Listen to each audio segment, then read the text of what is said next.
Hello everyone, today I'm going to be explaining the process of swine farrowing. Farrowing, by definition, is the process of a sow giving birth to piglets. Farrowing is a long process with many phases. In the next slides I will explain each phase, including preparation, delivery, and post-delivery. Another general term for farrowing is partition.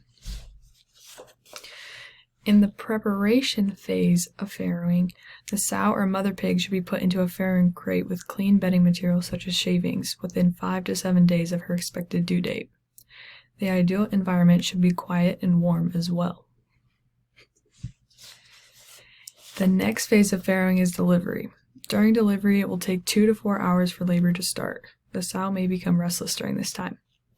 When the sow is ready to give birth, she will lay down on her side, and tail swishing along with fluid expulsion will mark the first piglet's arrival. Typically, piglets will be delivered every 15 to 20 minutes, tail or head first. The final phase of farrowing is the post-delivery phase. During post-delivery, ranchers need to watch for piglets trapped in their own placenta and release them, as well as dry piglets off so they don't chill. Depending on the weather, it may be necessary to keep piglets under a heat lamp.